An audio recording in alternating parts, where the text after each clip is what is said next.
SC upholds UP Madrasa act, state has regulatory powers. क्या इसका हिंदी अर्थ हुआ? SC, देखो SC की जो फुल फॉर्म होती है वो होती है सुप्रीम कोर्ट, और हिंदी में कहते हैं उच्चतम न्यायालय। अपहोल्ड्स, अपहोल्ड का हिंदी अर्थ होता है कायम रखना या बरकरार रखना, ठीक है। यूपी अर्थात उत्तर प्रदेश, मदरसा एक्ट, तो जो उत्तर प्रदेश मदरसा एक्ट है उसको उच्चतम न्यायालय कायम रखता है। स्टेट और जो राज्य है हैज़ रेगुलेटरी पावर्स, रेगुलेटरी का मतलब होता है संचालन संबंधी और पावर्स का मतलब होता है शक्तियाँ, और जो संचालन की शक्तियाँ हैं वो राज्य के पास रहेंगी। तो क्या टोटल का अर्थ हो रहा है कि जो सुप्रीम कोर्ट है वो उत्तर प्रदेश मदरसा एक्ट को बरकरार रखता है और इनके संचालन की जो शक्तियां हैं वो राज्य के पास रहेंगी, ऐसा जो है सुप्रीम कोर्ट का कहना है। तो चलिए पढ़ते हैं आगे, तभी डिटेल में जो है जानकारी मिलेगी। और हमारे एक प्रिय सब्सक्राइबर हैं, इस यूट्यूब फैमिली के एक सदस्य हैं, उनका कहना था कि सर जो है मदरसा एक्ट को लेकर के जो न्यूज़ आई है उसको ज़रूर पढ़ाना। तो यहाँ पे लिखा है, एक ये फ़ोटो यहाँ पे आप देखिए और इसके नीचे जो लिखा है उसको भी पढ़िए। मौलाना खालिद रशीद फिरंगी महाली, बड़ा लंबा नेम है भाई। अगर ये कपिल शर्मा शो में होते तो कपिल शर्मा इनसे पूछता है कि भाई ये कितने आदमियों का नाम है, एक ही का है कि एक से ज़्यादा का है। मौलाना खालिद रशीद फिरंगी महाली, इमाम ऑफ ईदगाह, वो ईदगाह के इमाम हैं, सेलिब्रेट्स, और वो सेलिब्रेट करते हैं, वो जश्न मनाते हैं, वो उत्सव मनाते हैं, वो खुशी मनाते हैं। The Supreme court verdict, supreme court के वर्डिक्ट का, वर्डिक्ट का मतलब होता है फैसला या निर्णय। विद मदरसा स्टूडेंट, मदरसा के छात्रों के साथ इन लखनऊ में। तो लखनऊ के अंदर मदरसा के छात्रों के साथ मौलाना खालिद रशीद फिरंगी महाली जो ईदगाह के इमाम हैं वो सुप्रीम कोर्ट के फैसले पर जश्न मनाते हुए। तो आप देख पा रहे हो कि ये इमाम हैं और ये सभी के सभी मदरसा स्टूडेंट्स हैं और इनको जो है वो मिठाई खिला करके जश्न मना रहे हैं। अब चलिए इधर पढ़ते हैं न्यूज़ को डिटेल में। थोड़ा आराम से पढ़ना पड़ेगा, चीज़ों को समझ के पढ़ना पड़ेगा, तभी ये न्यूज़ समझ में आएगी, क्योंकि ये कोई किस्से कहानी वाली न्यूज़ नहीं है। तो क्या यहाँ लिखा है जी? The Supreme Court on Tuesday partially upheld, Supreme Court ने मंगलवार को, पार्शली का मतलब होता है आंशिक रूप से, अपहेल्ड जो है वो अपहोल्ड की सेकंड फॉर्म है, कायम रखा। तो सुप्रीम कोर्ट ने कायम रखा द कॉन्स्टिट्यूशनल वैलिडिटी। कॉन्स्टिट्यूशनल का मतलब जो हिंदी में होता है वो होता है संवैधानिक, और वैलिडिटी का मतलब होता है मान्यता। तो सुप्रीम कोर्ट ने जो संवैधानिक मान्यता है उसको कायम रखा of Uttar Pradesh Madrasa education board act of 2004। तो 2004 का जो उत्तर प्रदेश मदरसा एजुकेशन बोर्ड एक्ट है उसकी संवैधानिक मान्यता को सुप्रीम कोर्ट ने जो है वो बरकरार रखा। वाइल, जबकि कन्फर्मिंग, कन्फर्म का अर्थ होता है पुष्टि करना, और साथ ही पुष्टि भी की दैट द स्टेट, की जो राज्य है, कैन रेगुलेट, वो संचालित कर सकता है मदरसा एजुकेशन, मदरसा एजुकेशन को, टू एंश्योर, सुनिश्चित करने के लिए। एंश्योर का मतलब सुनिश्चित करना, सुनिश्चित करने के लिए स्टैंडर्ड, स्टैंडर्ड का हिंदी अर्थ होता है मानक या कसौटी, ऑफ एक्सीलेंस, एक्सीलेंस का मतलब श्रेष्ठता। तो दो चीज़ें यहाँ पे मुख्य रूप से सुप्रीम कोर्ट के वर्डिक्ट में निकल कर के सामने आई कि 2004 का जो उत्तर प्रदेश मदरसा एजुकेशन बोर्ड एक्ट है उसको सुप्रीम कोर्ट ने जो है बरकरार रखा, उसकी मान्यता को। और साथ ही ये भी कहा कि जो राज्य है वो स्टैंडर्ड ऑफ एक्सीलेंस, अर्थात एक्सीलेंस का मतलब श्रेष्ठता, जो श्रेष्ठता के मानक हैं उनको सुनिश्चित करने के लिए राज्य मदरसा एजुकेशन को रेगुलेट कर सकता है। आगे पढ़िए। आगे लिखा है यहाँ पे जी, दो यद्यपि होल्डिंग दैट द लॉ, और उन्होंने ये भी कहा दैट द लॉ, कि जो लॉ है, जो कानून है, सिक्योर्ड, वो सुरक्षा प्रदान करता है द इंटरेस्ट, हितों को, ऑफ द मुस्लिम माइनॉरिटी, जो मुस्लिम अल्पसंख्यक समुदाय है, मुस्लिम माइनॉरिटी कम्युनिटी। माइनॉरिटी का मतलब होता है अल्पसंख्यक और कम्युनिटी का मतलब होता है समुदाय। तो सुप्रीम कोर्ट के वर्डिक्ट में ये भी कहा गया है कि जो कानून है वो मुस्लिम जो माइनॉरिटी कम्युनिटी है, जो मुस्लिम अल्पसंख्यक समुदाय है, उसके हितों की सुरक्षा करता है। इन उत्तर प्रदेश के अंदर ये 3 जज bench headed by chief justice DY Chandrachud, ये 3 जज बेंच, एक 3 जजों की बेंच हेडेड, जिसकी अध्यक्षता की गई बाय चीफ जस्टिस, मुख्य न्यायाधीश DY चंद्रचूड़ के द्वारा, डिक्लेयर्ड, तो उसने घोषणा कर दी। क्या घोषणा की? द प्रोविजंस, की जो प्रोविजंस हैं, जो प्रावधान हैं, ऑफ द 2004 एक्ट, 2004 एक्ट के पर्टेनिंग, जो संबंधित हैं टू हायर एजुकेशन, उच्च शिक्षा से, है नी, यानी कि 2004 के एक्ट के जो प्रोविजंस हैं, जो प्रावधान हैं, जो उच्च शिक्षा से संबंधित हैं, एट द लेवल्स ऑफ कामिल। कामिल जो लेवल है ना, वो कौन सा लेवल माना जाता है? अंडर ग्रेजुएट स्टडीज़, है नी, वो अंडर ग्रेजुएट जैसे कि BA BSc और ऐसे करके जो होता है ना, मतलब जो अंडर ग्रेजुएट लेवल के कोर्सेज हैं। तो ये जो कामिल लेवल है ना एजुकेशन में, हायर एजुकेशन में, तो ये अंडर ग्रेजुएट लेवल का लेवल है। एंड फाजिल, और जो फाजिल है, और फाजिल जो है इससे बड़ा होता है, और फाजिल जो लेवल होता है हायर एजुकेशन में, वो पोस्ट ग्रेजुएट स्टडीज़ को लेकर के होता है। आप ध्यान रखना कि जो कामिल है वो ग्रेजुएट लेवल का है, और जो फाजिल है वो पोस्ट ग्रेजुएट लेवल का है। तो DY चंद्रचूड़ जो कि मुख्य न्यायाधीश हैं भारत के, तो उनकी अध्यक्षता में जो 3 जजों की बेंच रही, उसने एक घोषणा कर दी कि उच्च शिक्षा को लेकर के जो कामिल है और जो फाजिल है,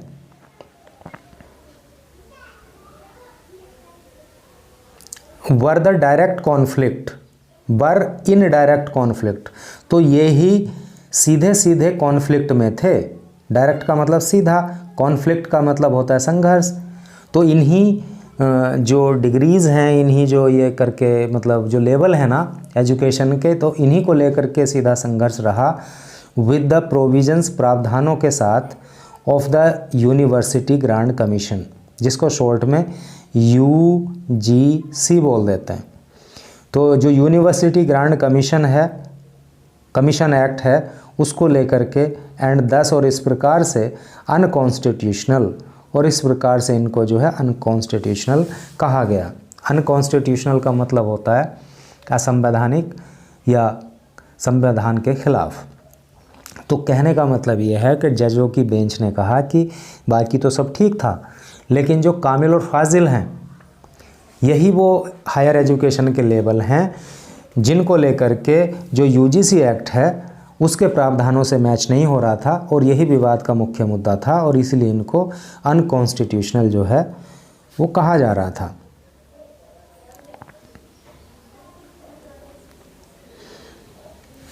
the Uttar Pradesh law had wandered from the centres exclusive domain. यहाँ तक का देखो, जो उत्तर प्रदेश लॉ है, जो उत्तर प्रदेश का कानून है, हैड वांडर्ड। वांडर का मतलब होता है घूमना, फिरना, भटकना, विचलित होना। तो उत्तर प्रदेश लॉ जो है वो विचलित हो गया था इनटू द सेंटर्स, केंद्र के, एक्सक्लूसिव का अर्थ होता है विशेष, डोमेन का मतलब होता है कार्य क्षेत्र। तो जो केंद्र सरकार का विशेष कार्य क्षेत्र है, जो कि अंडर एंट्री 66, जो एंट्री 66 के अंतर्गत आता है ऑफ द यूनियन लिस्ट, केंद्रीय सूची की, इन द 7th शेड्यूल्ड, 7वीं अनुसूची में, ऑफ द कॉन्स्टिट्यूशन, संविधान की, यानी कि संविधान की 7वीं अनुसूची की जो केंद्रीय लिस्ट है उसकी एंट्री 66 में, उसकी जो एंट्री 66 है जो कि केंद्र सरकार के कार्य क्षेत्र में आती है, तो उसमें उत्तर प्रदेश लॉ जो है वो विचलित हो गया था। एंट्री 66 कन्फर का मतलब होता है प्रदान करना। तो जो एंट्री 66 है वो प्रदान करती है, उसने प्रदान किया था द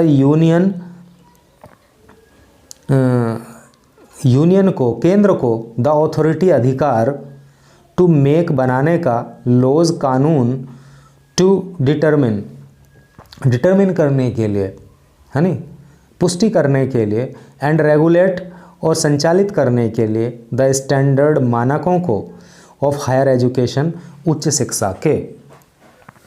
तो अब इन्होंने नीचे वाले जो अभी हमने पढ़ा ये सेंटेंस, इसमें एंट्री 66 का बताया है कि इसका क्या काम है।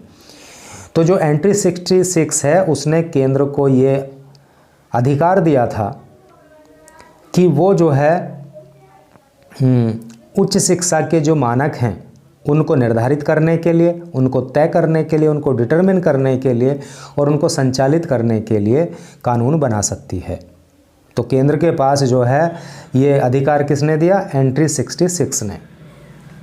ठीक है जी, बहुत क्लियरली मैं आपको समझाने की कोशिश कर रहा हूँ, लेकिन भाई थोड़ा सा कानूनी पेच इसमें है, तो इसलिए आपको भी बड़ा ध्यान दे करके इसको पढ़ना पड़ेगा, तभी समझ में आएगा।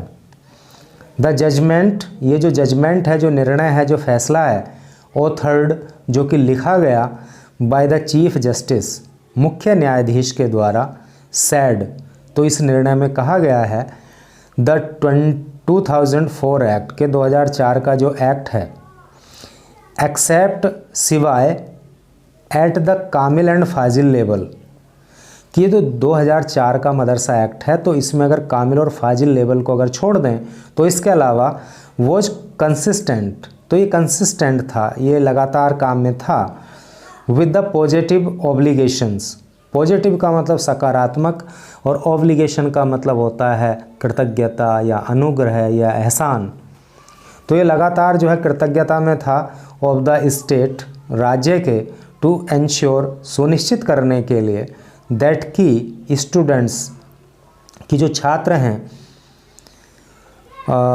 स्टडिंग, जो स्टडी कर रहे हैं, जो अध्ययन कर रहे हैं, जो पढ़ाई कर रहे हैं, इन रिकॉग्नाइज्ड मदरसा, रिकॉग्नाइज्ड का मतलब मान्यता प्राप्त, मदरसा में, अटेन, तो वो अटेन करें, अटेन का मतलब होता है प्राप्त करना, तो वो प्राप्त कर सकते हैं ए मिनिमम लेवल, एक मिनिमम लेवल यानी कि कम से कम लेवल जो है वो प्राप्त कर सकते हैं,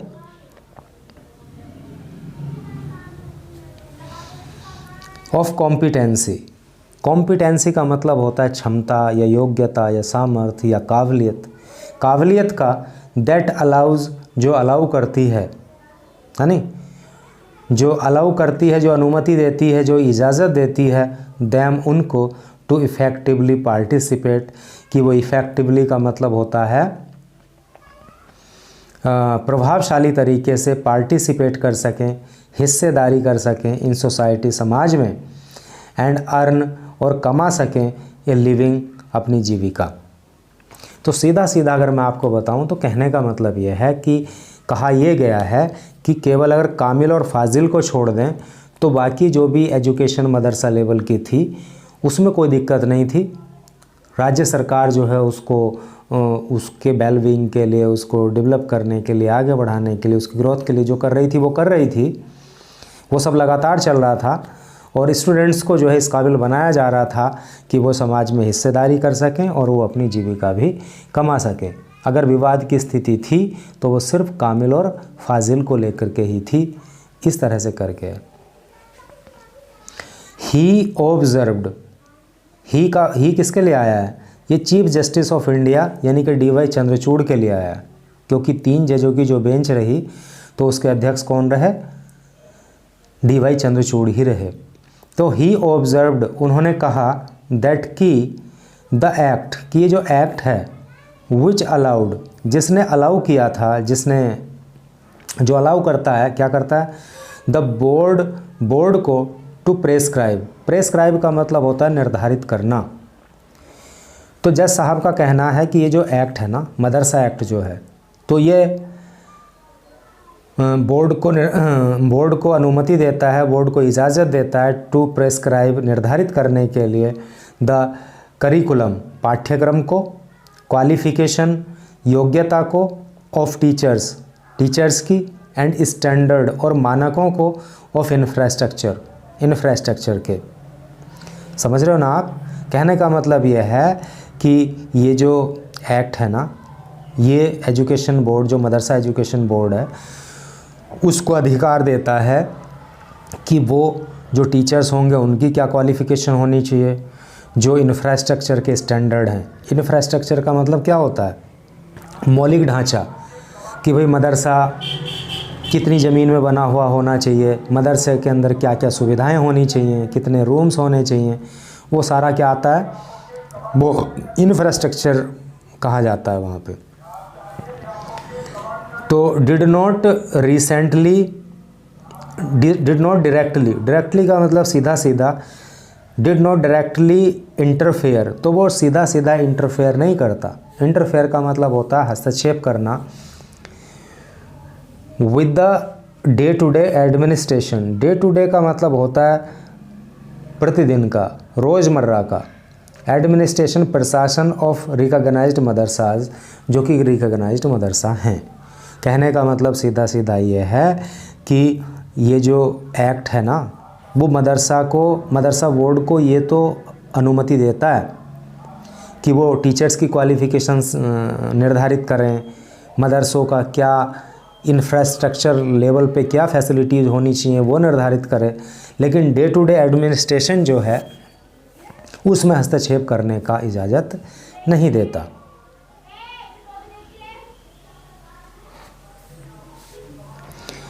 आगे लिखा है स्टेट इंटरेस्ट, राज्य का हित या राज्य की रुचि या राज्य का लाभ या फ़ायदा, ऐसे करके। The court while noting that minorities had a right under article 30 of the constitution.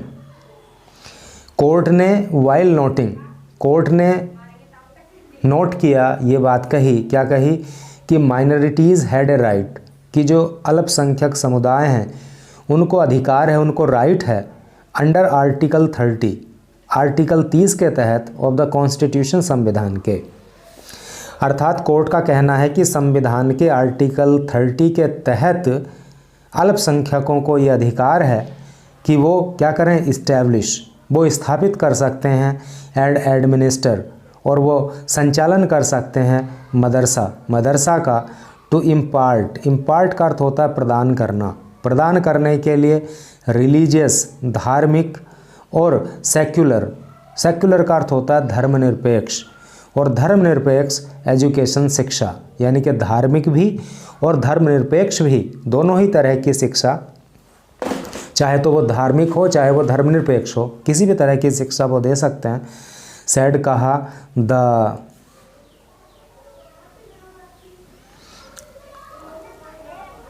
The right was not absolute, और ये राइट जो है वो एब्सोल्यूट नहीं है। एब्सोल्यूट का मतलब होता है पूर्ण। समझ में आई ना आपको बात? कि कोर्ट का कहना ये है कि संविधान का जो आर्टिकल 30 है वो अल्पसंख्यक समुदाय को ये अधिकार देता है कि वो अपना मदरसा इस्टेब्लिश कर सकते हैं, और उसमें धार्मिक, या धर्मनिरपेक्ष शिक्षा दी जा सकती है?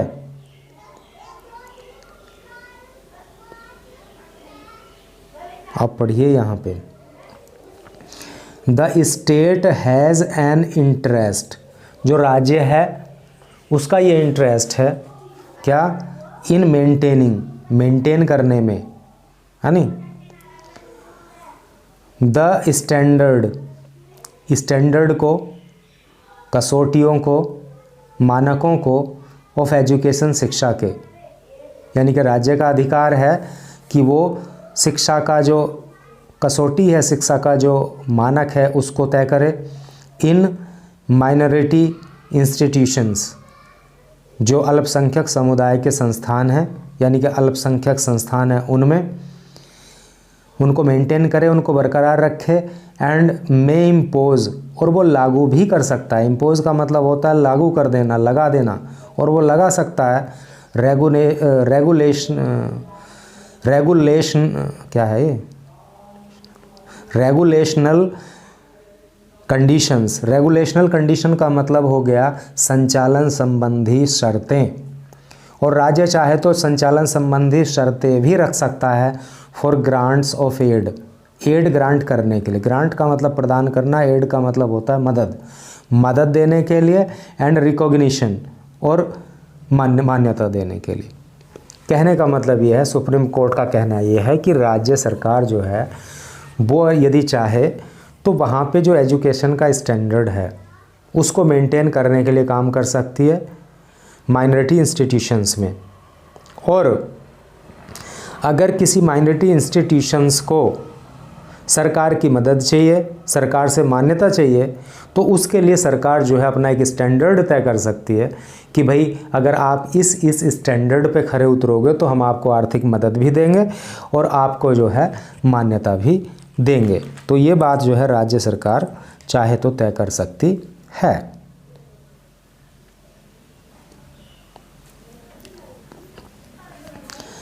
द कॉन्स्टिट्यूशनल स्कीम, जो संवैधानिक योजना है, अलाउज, वो अनुमति प्रदान करती है, वो इजाज़त देती है द स्टेट, राज्य को, to strike the a balance, एक बैलेंस को स्ट्राइक करने का, एक बैलेंस बनाने का, एक संतुलन बनाने का, बिटवीन, बीच में, किसके बीच में, एंश्योरिंग, सुनिश्चित करने के लिए, सुनिश्चित करने के, द स्टैंडर्ड, मानक, ऑफ एक्सीलेंस, श्रेष्ठता का, यानी कि श्रेष्ठता का मानक तय करने में, उसको सुनिश्चित करने में, और प्रिजर्विंग, और सुरक्षित रखने में, द राइट, अधिकार को, ऑफ माइनॉरिटीज़, अल्पसंख्यकों के, टू इस्टेब्लिश, स्थापित करने के, एंड एडमिनिस्टर, और संचालित करने के, इट्स एजुकेशनल इंस्टीट्यूशंस, इसके शैक्षणिक संस्थान, है नी। तो दो चीज़ में बैलेंस बनाने की बात यहाँ पे कही गई।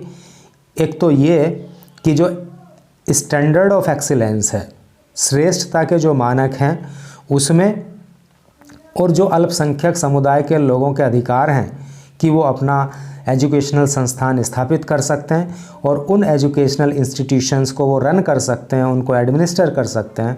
तो इन दोनों चीज़ों के बीच में एक बैलेंस बनाने की बात जो है राज्य के द्वारा की जा सकती है, ऐसा कोर्ट का कहना है।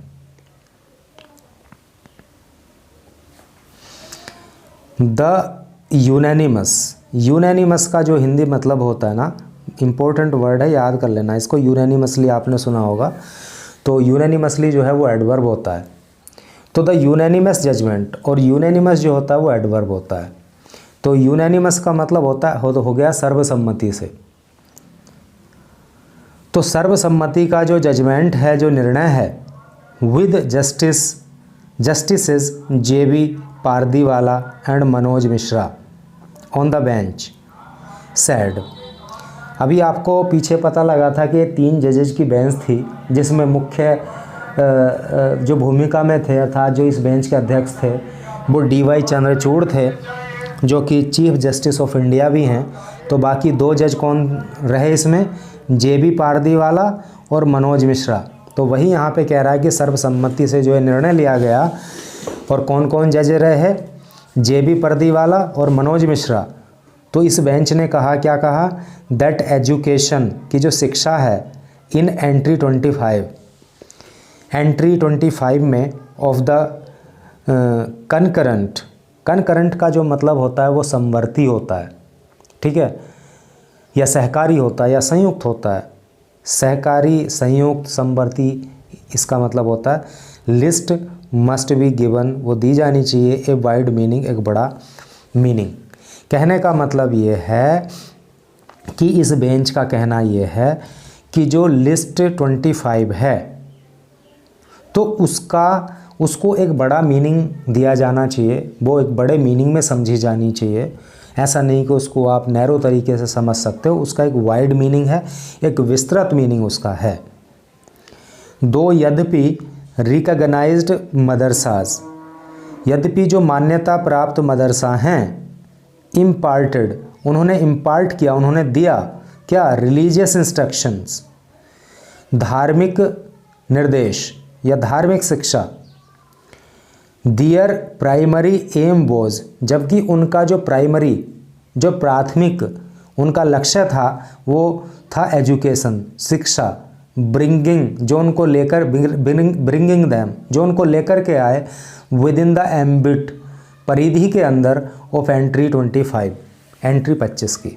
जैसा अभी पीछे कहा ना कि ये जो मदरसा शिक्षा है तो इसका क्या है कि एंट्री 25, इसका जो मीनिंग है वो बहुत विशाल है, बड़ा है। और इसने अभी तक क्या किया कि धार्मिक इंस्ट्रक्शंस दिए हैं, जबकि यहाँ तक ही मामला सीमित नहीं होना चाहिए क्योंकि तो नैरो थिंकिंग हो गई। इसका जो प्राइमरी एम है, जो प्राथमिक उद्देश्य है, वो ऐसी शिक्षा देना है जो सेक्युलर भी हो, धर्मनिरपेक्ष हो, दूसरे विषय को लेकर के हो, और तभी जो है इसको एंट्री 25 के तहत जो है इसके मीनिंग को बड़ा माना जा सकता है। एम्बिट का मतलब होता है परिधि, तभी जो है वो एंट्री 25 की परिधि में आएगा, कहने का मतलब ये है।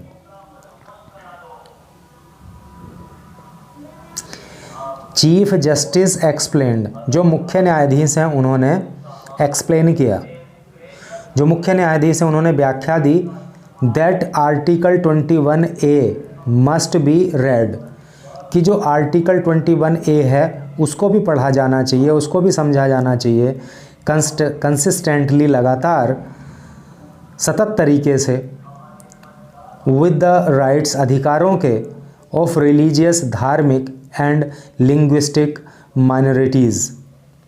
लिंग्विस्टिक का मतलब होता है भाषाई या भाषा संबंधी। टू इस्टेब्लिश, यहाँ तक ही पहले देखो, मुख्य न्यायाधीश ने ये व्याख्या दी कि आर्टिकल 25 को, नहीं, आर्टिकल 21A को निश्चित रूप से ध्यान में रखा जाना चाहिए। धार्मिक और भाषाई आधार पर जो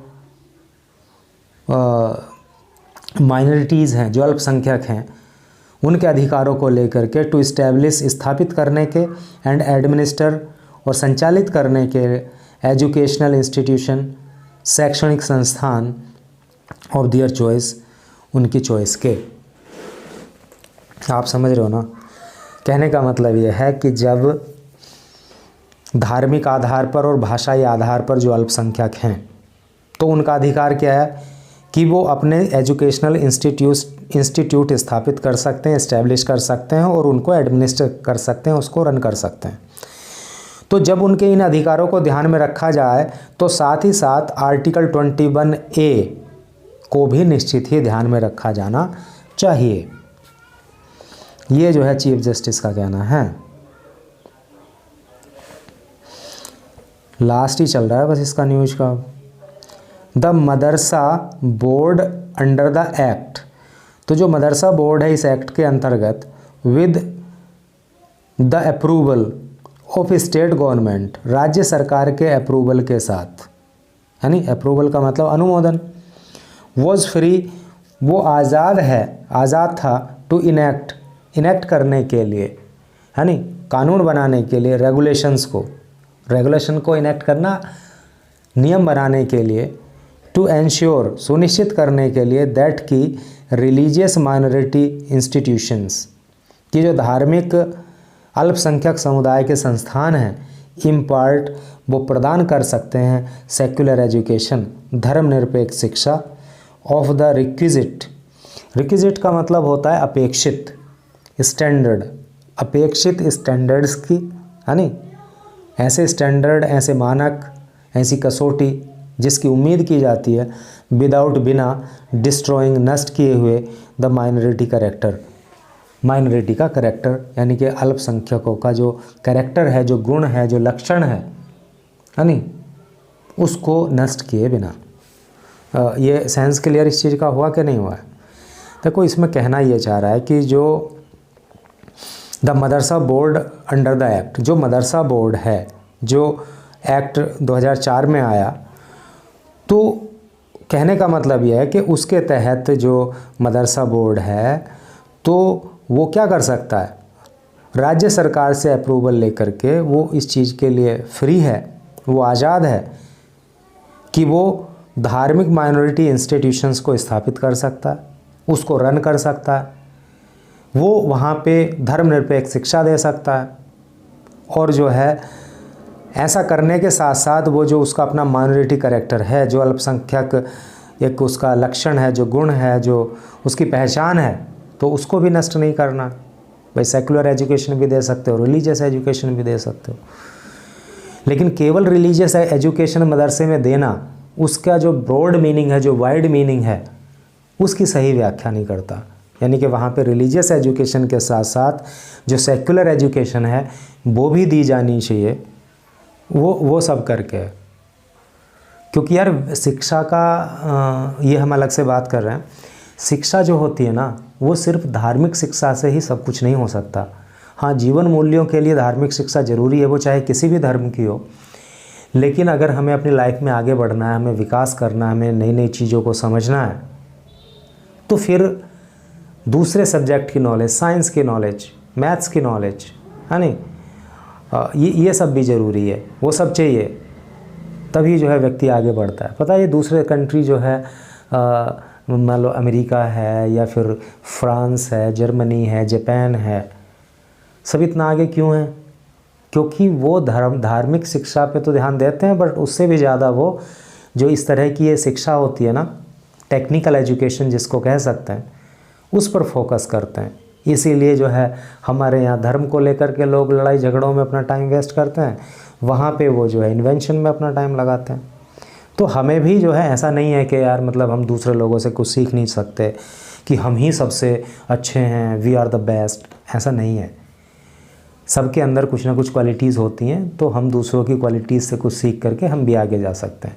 सिर्फ इस घमंड में रहना कि yes we are the best, we are Indian, we are the best, हाँ हम अच्छे हैं, बट वी आर, ये सोच के वी आर द बेस्ट, हम ही सबसे अच्छे हैं, हम अपने ज्ञान चक्षुओं को बंद कर लें और दूसरों से सीखना ही बंद कर दें, ये तो ठीक नहीं है। अगर कहीं पे हमें लगता है कि we can learn something from there, तो हमें वहाँ से वो चीज़ सीखनी चाहिए, चाहे वो कोई सा भी कंट्री हो, चाहे वो कोई भी व्यक्ति हो।